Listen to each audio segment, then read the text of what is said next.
previously on the channel. A guy suggested to me, man, you ought to call your band Pantera.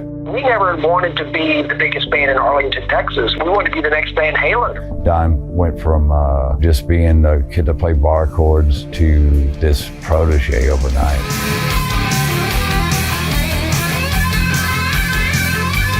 And all of a sudden, here comes this wave of metal, Slayer and Metallica, and of course we were touched by it. And This guy was amazing. That's when we knew, this could be something good. We were made aware that an A&R rep from Atco Records was there. And at the end of the show, it was like, okay, where is this dude?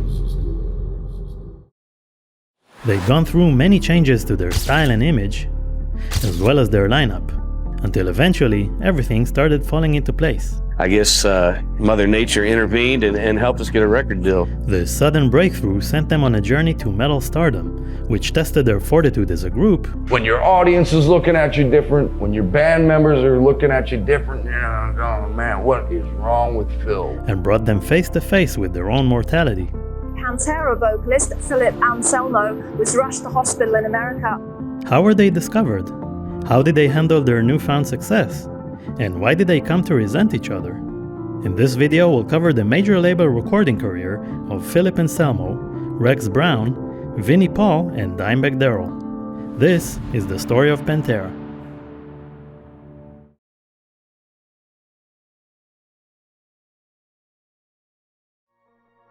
By 1989, Pantera had already spent a decade writing and performing their own flavor of glam-infused heavy metal. Despite their resilience and some positive local attention, getting signed to a major label was beyond their grasp. But in September of that year, the looming danger of Hurricane Hugo made a key individual change course, allowing the band to get another chance. There was an A&R guy from Atco Records, and he got stuck in Dallas, and so he called the head guy, Derek Schulman, and said, hey, I'm stuck in Texas, what should I do? And he goes, well, there's this band named Pantera that's been sending me records over the years, and they're pretty good. Why don't you go see how they are live, These four guys come on stage, and they start spinning their hair. Like, oh boy, what are we in for here? But then Darrell just launches into one of his riffs, and then Phil opens that mouth of his, and this just roar comes out. About 5 songs into it, we see him go out the door, and everybody turns around and looks at me. Hey, he left, man, this party. We start slamming beers, sliding all over the stage, throwing birthday cake at each other, and all of a sudden, about 4 or 5 songs later, hey, he's back, man, he came back in, he's back. Oh, no, let's get serious again, So we finished the set, and before I could even get it all the way away from behind the drums, the dude comes walking up to me and he grabs me, and I said, what, dude? And he goes, dude, that was absolutely the best live band I've ever seen in my life. I said, really? I said, well, why'd you leave? He goes, I went out to the car to call Derek and tell him we're signing you guys. I'm like, bam! After being turned down by every label on the face of the earth 22 times, I guess Mother Nature intervened and helped us get a record deal. Pantera's new sound and image seemed to promise a lot, and soon enough, the band hit the studio to record their first album on the label. Of course, the right producer was needed for the job, and so the band had set their sights on Max Norman, who had previously worked with the likes of Ozzy Osbourne, Megadeth, and Savatage. But as it turned out, he had other plans. 2 days before we started recording, Max got a bigger and better offer from Lynch Mob, so he bailed on us and went and did a record with them instead, and so we were stuck without a producer. Our A&R guy said, how about this guy Terry Date? He'd done the Soundgarden record, which we were all really blown away with, and he'd just done the new Overkill record, so we said, okay, let's bring him down. I went down to Texas to meet them. We got in a van, drove up to one of their shows. Sitting in a van for an hour, is how we got to know each other. They needed to figure out if they could trust me. It took that, at the end of that day, we were good. I had a nickname and everything. So once I got a nickname, I knew I was in. And what was that nickname? Rope King. There you go. With everything falling into place and high spirits all around, the band got to work right away. We were such good friends and our chemistry was undeniable. Dime would make these riff tapes on his 4-track and bring them in, and we'd turn them into songs. One day, Dime came in with his tape loop of a lick he played over and over in a high register. It drove us crazy because he wouldn't stop playing it.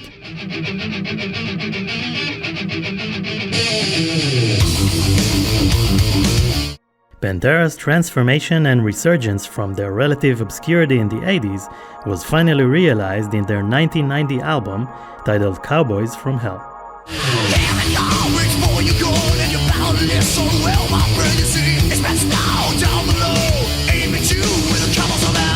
The band incorporated a wide variety of influences on the record, which gave birth to their patented groove metal sound.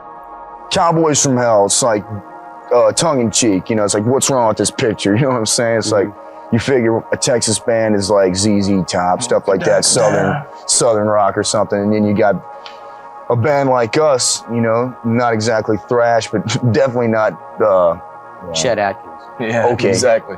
Yet the groove was finally balanced out with a dose of hardcore. My life changed after I saw Agnostic Front with Motorhead, you know? And the energy of a good hardcore band or a punk band is irreplaceable, you know? That's why Pantera, having the musicianship that they do, as powerful and as well played as everything is, but still wanting to accept the raw energy of a great punk show or something like that, we couldn't go wrong, you know? The band chose Cowboys as the opening track, which helped set the tone for this new age of Pantera. Then, on songs like Psycho Holiday, we get a taste of the madness stirring up in and around the band.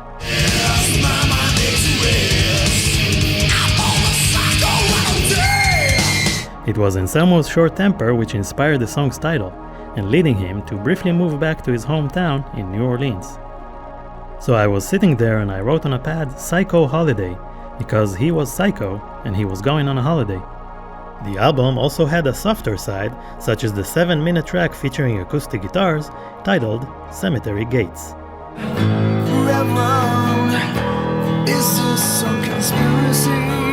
The atmospheric song had some dark origins.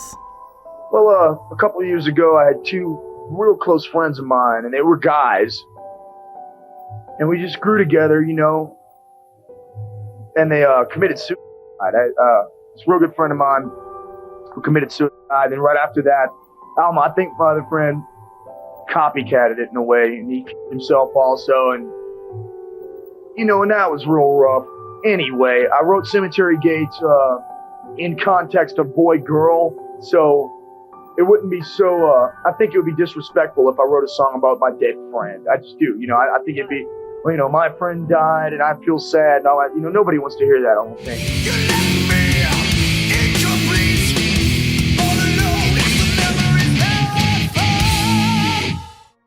The release of the album was followed by a promotional tour and supporting shows for Suicidal Tendencies and Exodus throughout 1990.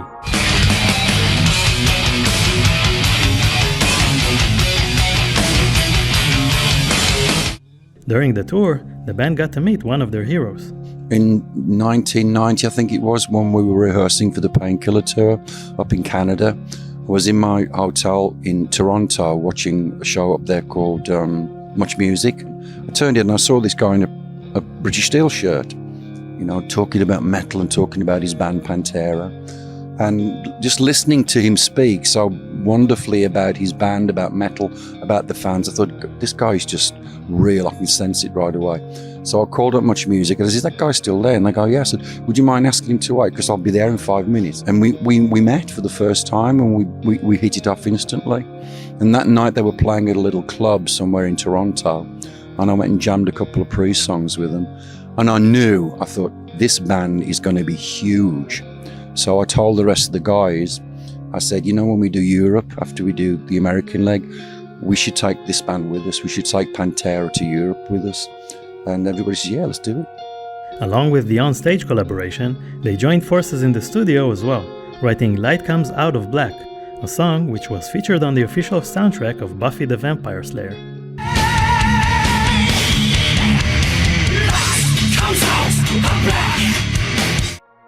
In 1991, soon after the promo tour, Pantera returned to the studio to record their next album. But as they were finishing up with the recording process, they received an interesting offer.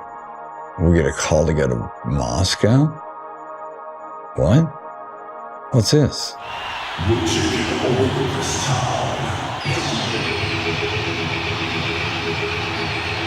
Mark Ross, we found out later, his dad was Steve Ross, that bought Warner Brothers in '67.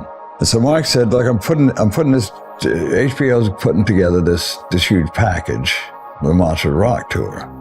The band, along with Metallica, AC/DC, and the Black Crowes, set out to make metal history in a show that broke the Iron Curtain, and for a moment in time, bridged the gap between East and West. This was the end of the Soviet freaking Union. The coup had just happened. No more than 2 days before the plane hit the brakes. You know what I'm saying? Watching this gigantic stage 3 times or 4 times the size of Woodstock. We have no idea how many people are going to show. It's a free concert. And they had just only announced maybe 10 days before. So we get to the gig, man. I remember, and Lars and them had just got in, and we pull up in this little van, and he goes, have you seen the side of the crowd? I said, no, we've been here for like the last 3 days, kind of checking it out. And people, they started camping. And I'm thinking, well, maybe there's 80,000, 100. This is gonna be big. He goes, go look at the deck, dude. I've never seen so many people in my entire life. And I gotta get up on stage and open this crowd up. You better dig in. But that is the quintessential Pantera right there, that show.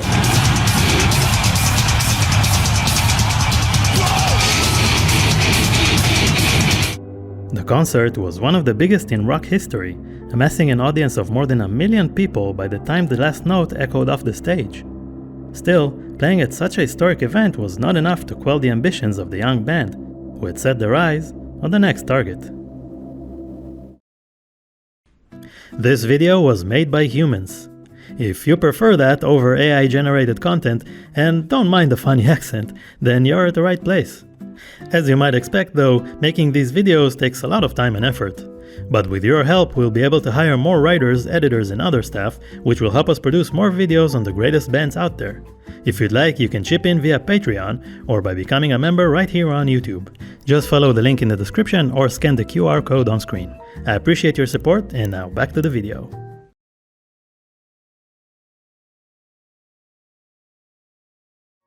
After returning from Russia, the band went right back to the studio for their next project. We had just played 338 days on the Cowboys run and went directly into the studio. I think we might have had 3 weeks off. So we were red freaking hot. The tone of the new material, which was to be packaged under the name Vulgar Display of Power, can be traced right back to the Cowboys record. Whilst recording Cowboys, I think the attitude actually finishing up was more Vulgar Display of Power. And I say this because the last song written for Cowboys from Hell was Primal Concrete Sledge. And if you listen to Primal, you can hear that bridge that would lead to Vulgar Display.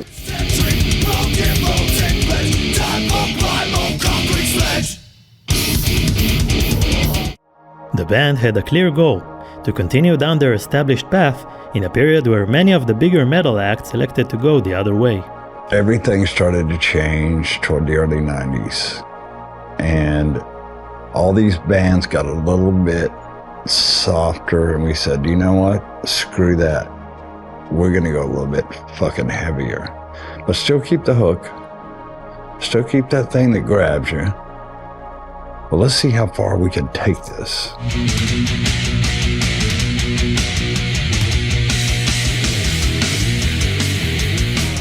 While the name of the album is unambiguous, it does have a little story of its own.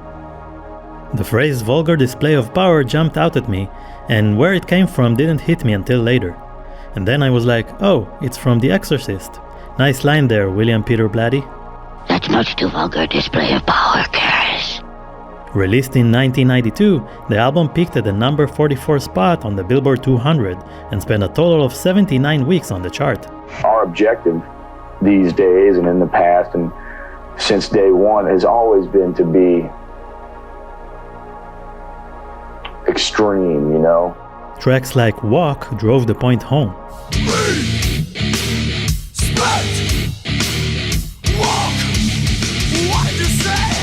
With lyrics drawn from real-life situations. Like, take for instance the song Walk, you know, that's about, you know, when I was on tour, or any of us are on tour, you know, we go out and we leave and we can't call everybody all the time anymore. We can't drink beer with the same buddies. Yeah. You can't do that anymore. This is our job. This is what we do. This is what we love. This is what we've worked for years on end. And you get back into town, and all your friends who you thought were your friends are all snickering behind your back and talking about this and that, and just, Phil's not cool anymore, and Daryl's just we really changed. Star. Like we really changed. And that's what Walk's about. Walk's about, it's like show some respect and just walk on, man, because you don't talk behind my back. Here's my face now. Talk to me like that now, because when they see you, they're like, hey, cool, dude, good to see you, man, right on. And and that's not too cool. It ain't cool at all. Although Pantera were becoming known for their groove, the thrash element was not lost, as evident on tracks like Fucking Hostile. 1, 2, 3, 4.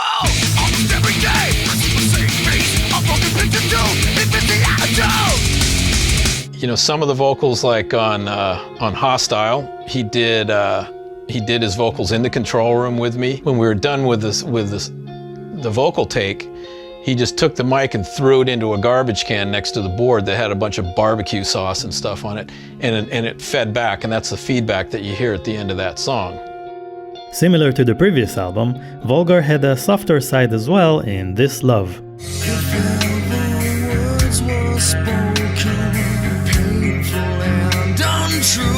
The song's about a girl that's tortured by an innocent girl, so to speak, someone naive. Anyway, tortured by like this streetwise cat and stuff, man. Threatens her with killing himself and death and stuff like that. It's just about mental torture. After the release, the reviews were soon to follow. A vulgar display of power is exactly what the title promises. 11 caustic songs of unabashed brute force, from the full frontal attack of Mouth for War to the psychotic riffing and pounding rhythms of Live in a Hole.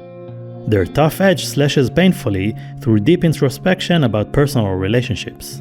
Later that year, the band played another Monsters of Rock show, this time in Italy, alongside Black Sabbath, Iron Maiden, and Megadeth.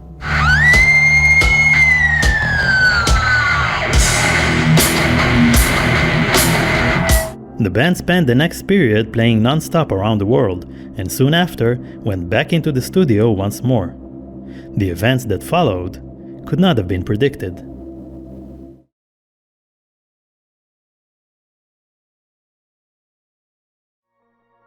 Coming down from the high of the previous record, the recording sessions in 1993 saw a change of pace. We were coming hot off the heels of Vulgar, and we toured that thing for, 16, 17 months. So, and then we went in the studio, and it was the first time we could actually take a break in the first, I think, 3 or 4 years. Now, Pantera was in a totally new place, both in terms of fame and financially. We had a huge advance for the following record. We could have done the recording in Maui if we wanted, built a house and done anything we wanted. Instead, we spent a long time working with Terry Date in Nashville and Dallas because it had to be perfect. Eventually, the new album was ready, and thus, 1994 saw the release of Far Beyond Driven.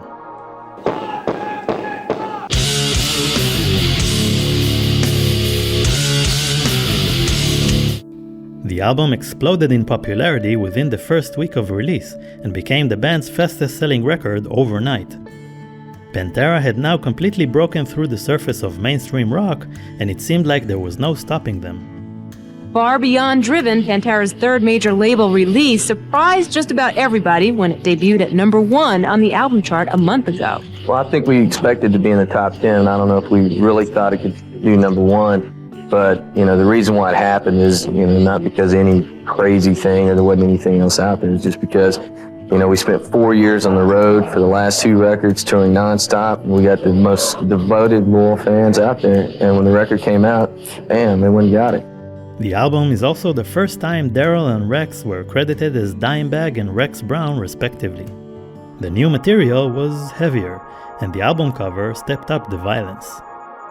The original thought was metal up your ass, And like you said, in 1994, heavy metal was uncool, and we wanted to be as metal as we could. The label agreed with us and then came back 3 days later and said, we can't get this into Walmart, Target, and retail, and it's gonna kill us. So we got back with the guy who did the artwork, Dean Carr, and he did the one with the drill in the head, which signifies the same thing. Far Beyond Driven moves the ball further in the direction of the previous album, with the guitars tuned lower and Dimebag introducing ear-piercing squeals. Despite the 90s bringing about new musical trends, the dogged grittiness of the album was a clear show of intent. Just because we're doing it in this day and age, and it ain't the cool thing to be doing, it's still heavy metal, you know? I mean, back then, it would have been heavy metal, you know, but now, don't say heavy metal. The reason why it appears to be hokey to some people is because they still envision it in the 1983 Iron Maiden leather and spike sense, and it's 1994. It's heavy metal today. It's got a street vibe. It's street level. It's not Dungeons and Dragons and all that. It's about people dealing with people. The opening track went straight to business. There's nothing, no education, no friendly life. To all the moms you see, I just today get gone tomorrow. You come out with a punk tune, the very first song, Strength Beyond Strength, and something like that. I mean, we always put the heavy hitters right there on the front of the record, just knock your fucking socks off. Strength fucking Beyond Strength was the old puffing the chest out. Look at us now. We're as cute as a fucking extreme. The first track was followed by the heavy gallop of Becoming.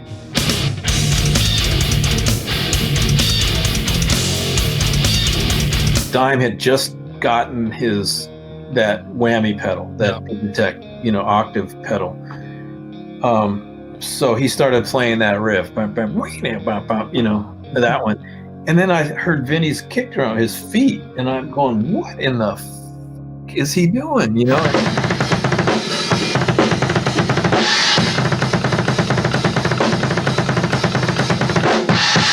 The song also featured some self-referential lyrics. The most popular heavy metal bands in the world at that time were kind of, in my estimate, playing the game. They had reached this pinnacle. Now they were kind of tapering off and writing more commercial stuff. Whereas we realized, our strong point once again was sticking to heavy metal. And therefore, with Becoming, I guess it was, it is what it says, we were becoming. We had arrived. The album continued into a track that almost instantly became one of Pantera's most recognizable, titled 5 Minutes Alone.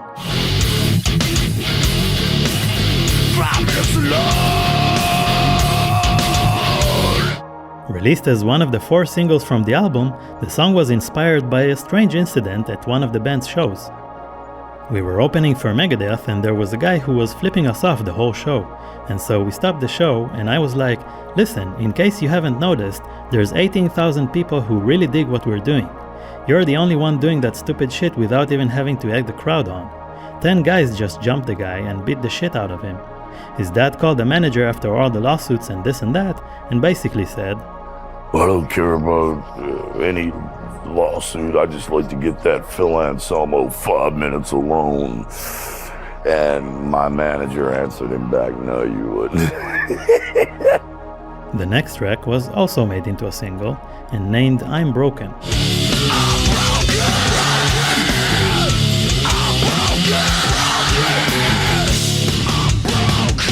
The song even earned the band a Grammy nomination for Best Metal Performance, which famously went to a different kind of band. And the best metal performance is Spoonman! Soundgarden! We're not going to leave the stage tonight until you tell us we're heavy metal. The song's title was a direct reference to their years of crazy stage antics, which were starting to take a toll on Anselmo. I would climb up on top of PA systems and dive head first either into the waiting crowd or into the waiting concrete, and it made no difference. I would attack on stage, and I paid for it, Jack. This is right when I started feeling the pain in my lower back, and it felt scary. I think that was really my first glimpse into kind of screaming to the world, fucking, I am broken, somebody fucking help me here. The chronic back pain led to Anselmo exploring unconventional forms of treatment. I started off with regular painkillers, which would be your hydrocodone-based painkillers, Loracet, Loratab, whatever. And muscle relaxers. Eventually you climb up the painkiller ladder because painkillers lie to you. They will magnify that injury. And that's all that's on your mind. The injury and painkillers. Then, on the slow and grinding 25 years, we get a glimpse into a difficult upbringing.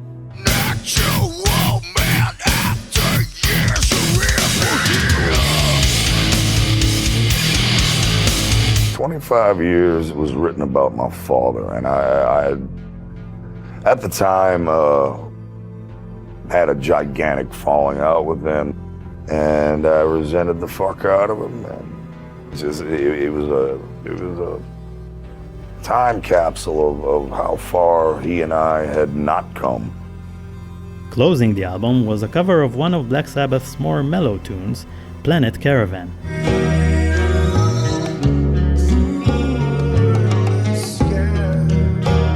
Pantera returned to touring and continued throughout the next year, playing some shows with Type O Negative.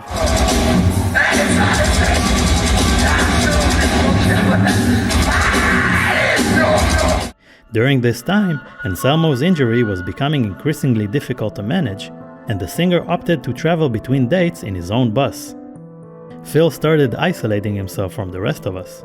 It got to the point where we wouldn't see each other until about 20 or 30 minutes before showtime. You never knew if he was going to be in a shitty mood or a good mood. You just hoped it was good enough to get through the show. That's truly where some of the shows started lacking. They weren't as good as they used to be, and he would start his rants and go on for 20 minutes while we stood around and looked at him. While tensions were growing in Pantera, Anselmo began working on other projects, and in 1995 his new supergroup released its first studio album. The band was called Down.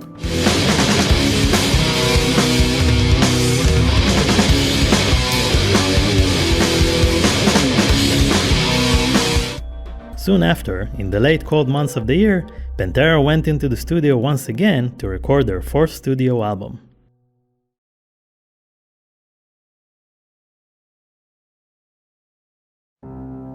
Pantera sought to outdo its last release yet again, but as the heaviness was turned up to 11 on Far Beyond Driven, this was becoming more and more challenging. Dude, we had boogied so hard, for that first 6 years. It was just like, how are we going to top this last son of a bitch? So let's just experiment with what we can do.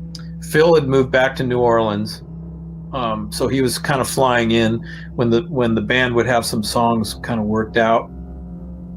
Phil would fly in and they would tweak them, fix them up.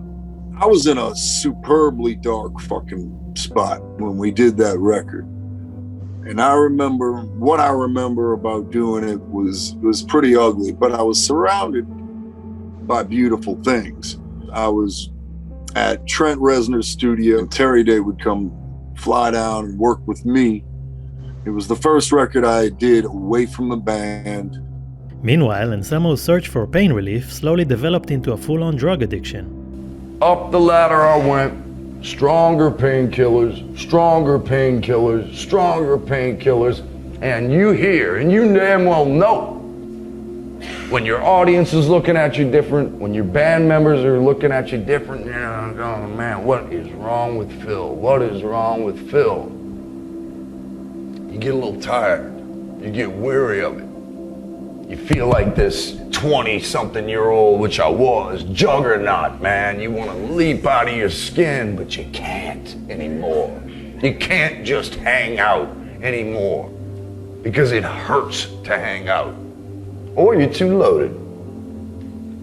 And once everyone starts laying this trip on you, that's when you close the door and the needle slides in, Jack. With their troubles constantly lurking behind, on May 7, 1996, Pantera's fourth major label release was out.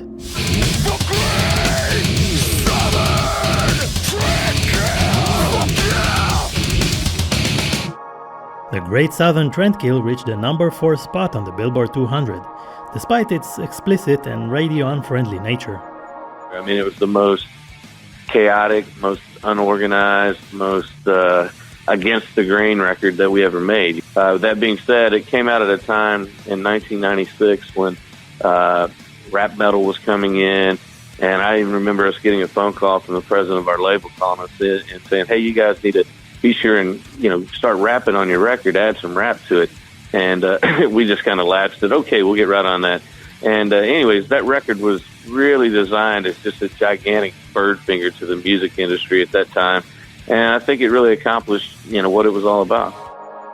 The eponymous first track does not mince words when expressing disdain for popular trends.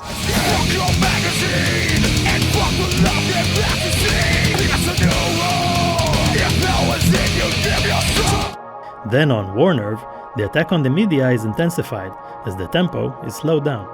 For every fucking second, the pathetic media pisses on me and judges what I am in one paragraph. Look here.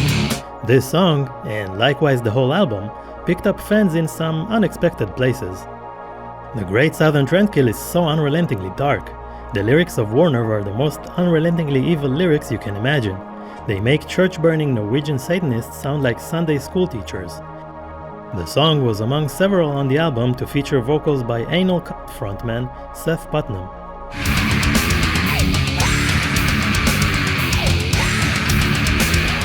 Meanwhile, Drag the Waters was the first of 4 singles released and the only one to be made into a music video, made up of footage recorded by Dimebag himself. Like never before. Drag the water some more. Dimebag described the song as being about a lifetime of dealing with people that you can't tell what they're really coming at you for or what their motives really are. You've got to drag the waters to get to the bottom and find out the truth. On the 2-part journey of Suicide Note, the band turns towards self-reflection as the lyrics talk about existential struggles and inner turmoil. Dry in hell, the pills will kill and take the pain away. And then in part 2, the band raises the temperature.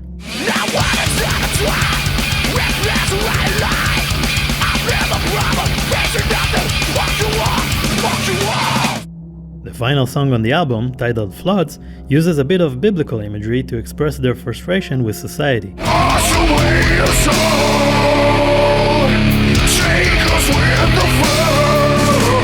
And it included one of Dimebag's longest and most intricate solos.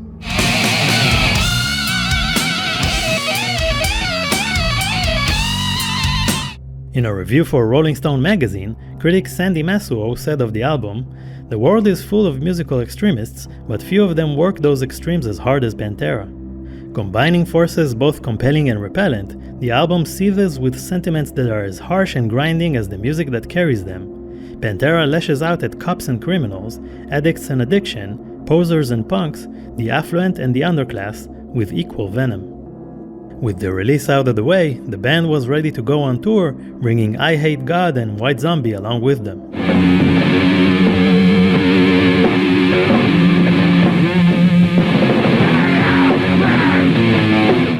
From one sold-out show to the next, the tour was a drug-fueled rollercoaster ride from the very beginning, according to members of White Zombie. "We were just stumbling and falling down, it was a mess. One of my friends did a somersault down 2 rows of seats, it was just chaos. So we started off with a bang. Our big quote we said early on was, 'Somebody's going down.' And just 2 weeks into the tour, their prediction came true. Somebody comes running around the corner and says, Phil's out. I saw him laying on the ground blue and people hitting on him and all this. And I was like, damn, dude had heat frustration. Said, no, dude, he OD'd on heroin. I'm like, heroin? You gotta be kidding. No way, not Phil Anselmo. Then on Saturday the 13th of July, Pantera vocalist Philip Anselmo was rushed to hospital in America after injecting a lethal dose of heroin into his arm following the band's show in Dallas, Texas. In a personal fact statement to MTV, Anselmo admits to having died for 4 to 5 minutes before being revived in the back of an ambulance. He goes on to say, "I am not a heroin addict, but I was an intravenous drug abuser." Phil finishes his statement with the words, I will not die so easily. I'm here to piss off the music press for a long time to come. I think it shook everybody else up. I was in bliss, actually. I was gone. Don't remember anything. And when you come out of something like that and you wake up and you're A, embarrassed, B, you see how it affects everybody around you. Despite the seriousness of the situation, Pantera continued their scheduled shows without any interruptions, playing 10,000 seaters as they went on. Later on, then up-and-coming band Deftones joined the tour, and as lead singer Chino Moreno remembers, the band dabbled in all sorts of vice. The guys from White Zombie and Pantera would be there gambling, and they were going big money. In the middle of the tour, Stefan was up a few G's, which was straight loot for us at that time. I could tell Dimebag wanted his money back. I told Steph to tell Dimebag that they'd go for one roll and get all of his money back, or Stefan gets Dimebag's Washburn Stars and Bars guitar. Dimebag went for it and Stefan lost, so Dimebag got all of his money back. And while it was back to business as usual, the band was walking on eggshells around Anselmo, who remained extremely volatile. Pantera, still at the height of their career, was now a house of cards.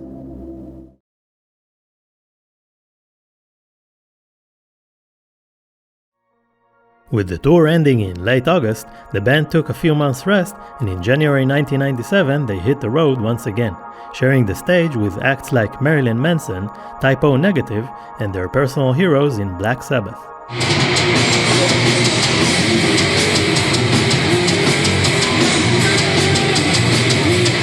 What does Black Sabbath exactly mean to you? Hey man, it's one of the main reasons I even picked up a guitar and started jamming, you know? Because that was it, man, the heaviest sound ever, you know? I was like, damn. And then now, here they are doing a reunion. Here we are, Pantera. It's awesome, man. Then in July, they released their first live album titled Official Live 101 Proof.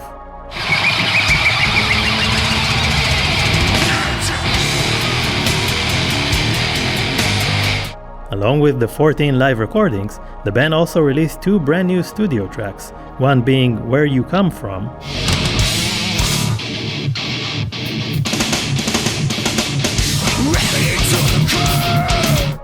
and the other being I Can't Hide.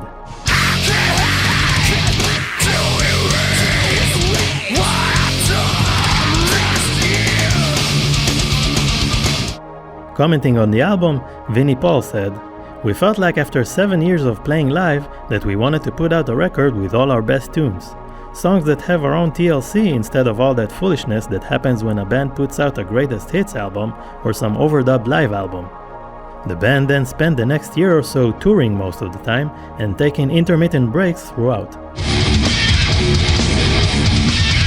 long time ago, I never knew myself. In the midst of this, Rex and Phil made a quick rendezvous in New Orleans. So about 98, Phil goes, "Hey man, you want to come to the old house and down the parish and write some songs?" I go, "That would be a fresh, cool thing to do. We just put out this insane record. You know, I'll just go down and hang out and Philip and I can bond that way." So I go up there and I walk into the room and there's Pepper Keenan, Jimmy Bauer, Kirk Windstein. We wrote about 7 songs that day. And then the next day, and I think I left on a Sunday, and Philip and I didn't discuss Pantera the whole time. Besides working on Down, Anselmo contributed guitar work for Necrophagia. He was credited on the album under the pseudonym Anton Crowley, mixing the names of Anton LaVey and Aleister Crowley.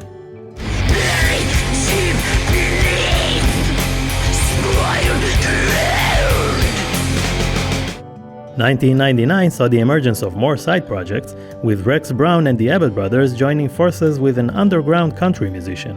John, about that time, was hanging out with David Allan Coe. You know, you talk about 2 peas in a pod, out of their fucking minds. The old outlaw country guy. And so they called me, "Hey man, you want to come down and meet this cat named David?" I said, "Yeah, I know who the fuck he is." I've just had bad luck since I got the news. Hey man with nothing, ain't got nothing to lose. So we were kind of moving off in different places. Meanwhile, as Pantera, they recorded a Ted Nugent cover for the soundtrack of a movie called Detroit Rock City. They give me cat scratch fever. Cat scratch fever.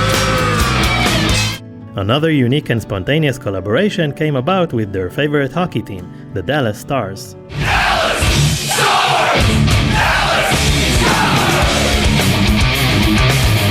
Well, we were out playing golf, me and Luds and a couple of the other guys, and he's like, man, kind of tired of that song we've been skating to, man. You and Dime ought to throw something together. You think you could do it? And I said, well, thanks for asking me. You're playing Edmonton tomorrow night, you know, first game of the first round. He goes, yeah, but can you do it? And I said, well, let's finish playing and let me go to the studio and see what we can come up with. So got it to him early the next morning. Went to the game the next night. Did get to talk to him before that. And bam, that was the first thing I heard when I walked in the arena. That same year, Pantera began recording their next studio album. This time, though, Terry Date did not think he could stomach another session. I was older than they are and I just couldn't keep up. With those guys, the black tooth was a regular ritual. Every 20 minutes or so, you all gotta stand in a circle and down it. As soon as everyone's head went back, I'd throw it over my shoulder. But Daryl would see that and he'd make me do a double. It was like, take your medicine now or you're going to be a lot sicker later on. Thankfully, the Abbott brothers were more than up for the task. Still, they needed someone else at the helm. Preferably, someone who shares their passion for the spirits. Alcohol, most definitely, for sure, that was breakfast, lunch, and dinner for some of us. One of the reasons, like Tim was talking about earlier, about them going to bat for us when Terry was saying, well, I'm not sure I need these guys, was because we could keep up with them. Meanwhile, on the creative side of things, the band was working up a concept for the new album. We chose our 5 favorite songs from each album we had done and picked apart what we liked about them. In that regard, Reinventing the Steel was a rebirth for us. Everyone came to the table with what they thought was cool and what they wanted to do. And some of the fractures in the band were getting patched up. Dimebag and I were pretty damn close on this one, because I had been a bit of a wreck before, and when I showed up for jam sessions, I think Dime and the rest of the guys were psyched that I wasn't constantly fucked up. Dime worked a lot with Philip on the first, couple of records and let him go for a couple of records. And this one, they came back to that bond because they were staying in the same house, and they're bouncing ideas off each other. It was one of those things where we wanted to make the, quintessential kind of Pantera record of where we were at the time, but be a lot more, instead of just going off the cuff with the riffs, really, this was a well more thought out record. Phil really wanted to do more vocally as a singer as far as melodies go and just using everything that he's able to do instead of just, balls to the wall screaming on everything. Back to basics. Old school heavy metal.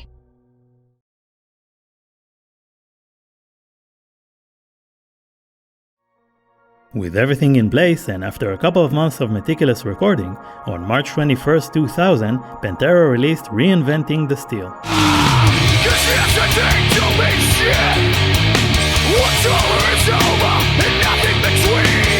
The album quickly reached the number 4 spot on the Billboard 200 and held its place there for 12 weeks.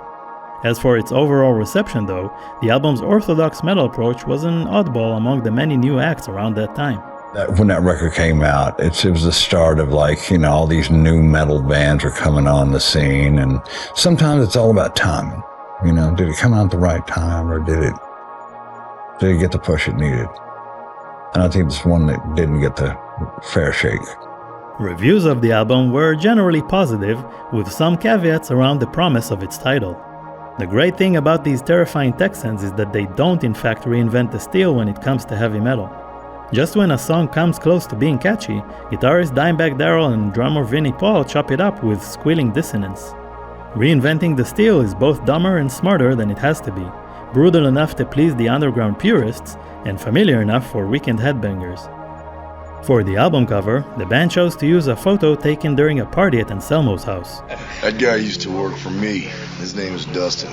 The next day we saw the picture and all of us said, that's the cover, man. And then we all laughed about it, and then we put Elektra Records on this 2-month chase to find the perfect cover, and all of them are corny. None of them looked like what we were talking about. And we didn't want the standard heavy metal album cover, especially with the title Reinventing the Steel. We didn't want it to come across as so pretentious. And you got to go with your heart, man. Your first instinct is it. And that picture of Dustin jumping through the fire, man, it's us, man. It's risky, it's dangerous. It's hell-raising, Hell-raising. It's what we're all from about, the South. A new single, revealed slightly ahead of the album, was shot into a music video.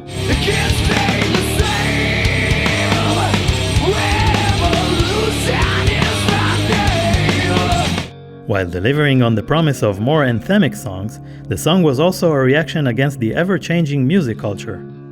It's a message to today's youth. You don't need to get tied up in knots over all the fucking imagery. A lot of bands today rely so fucking much on imagery. We're a true band. Just us, the equipment, the lights, and the crowd. I've said that since 1993. Then, in the second single, Goddamn Electric, Pantera gave a nod to all who came before them.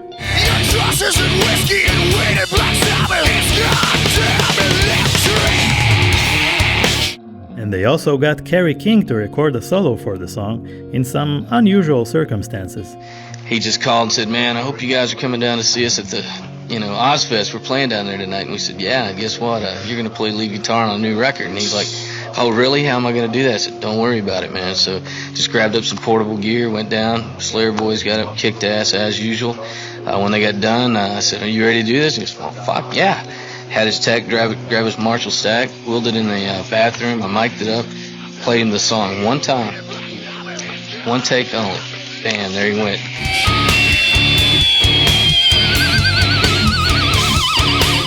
Meanwhile, following their tradition of including covers, the Japanese edition of the album featured the track Hole in the Sky, originally by Black Sabbath. A hole in the sky, I'm seeing out through the eyes of a light. They also covered the song Electric Funeral for a Black Sabbath tribute album, released in June of the same year.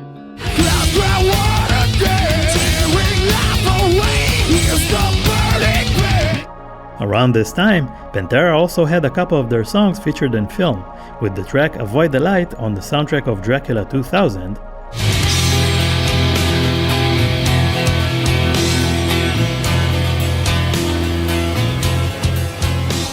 and Immortally Insane for the soundtrack of Heavy Metal 2000.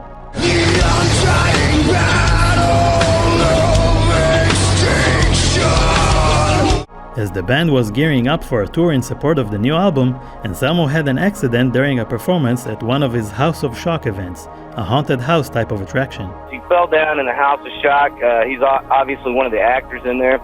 And, he has this little spot where he jumps out and scares people. Anyway, somehow or another he tripped, fell down, went to the hospital, and they x-rayed him. He told them what happened, and they said, yeah, man, you got 2 broken ribs, and one of them punctured one of your kidneys, and you're not doing anything for the next 4 to 6 weeks except sitting at home, Eventually, the band was able to kick off the Real Steel tour in February 2001, bringing along Soulfly and Morbid Angel. Then in June, they began their Extreme Steel tour, this time sharing the stage with Static X, Morbid Angel, and their long-desired tour companions, Slayer.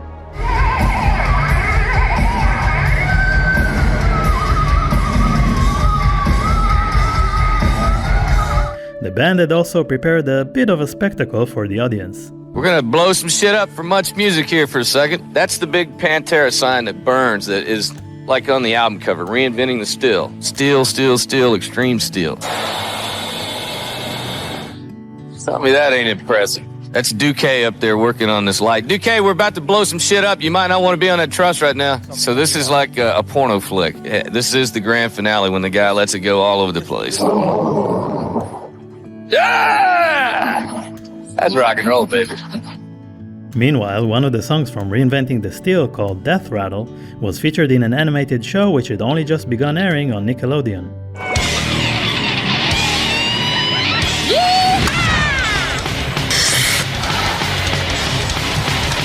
Finishing up with their North American tour, Pantera headed for Japan.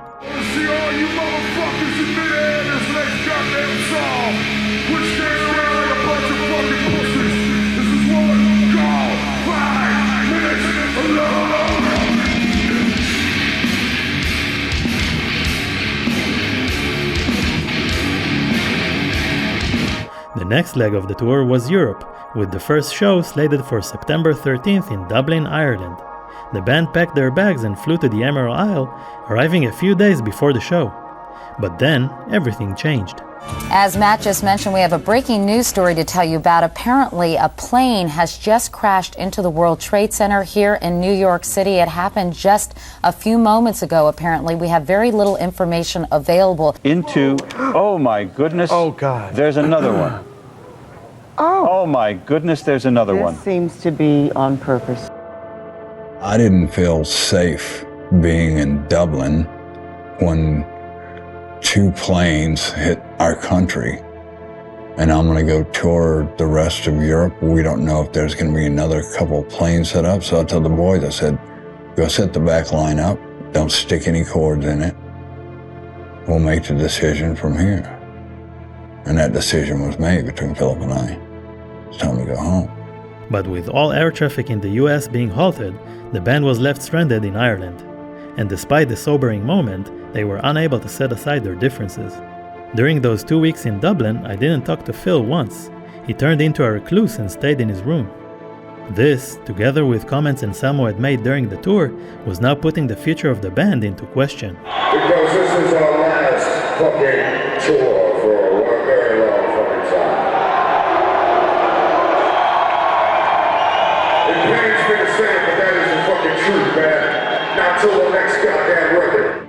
When they finally returned to the US, the band went on indefinite hiatus.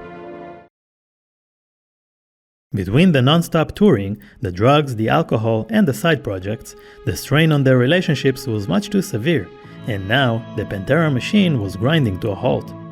Over their major label recording career, they had reshaped the world of music, pushing deep into the mainstream with what seemed like an anti-culture approach, setting a trend by opposing what is trendy. So what happened to the members of Pantera beyond this point? Well, that's a story for another time, and if you'd like to hear it, then make sure to subscribe and stay updated for future videos. Also, if you liked this video, you might like our previous episode about Pantera's 80s glam metal origins.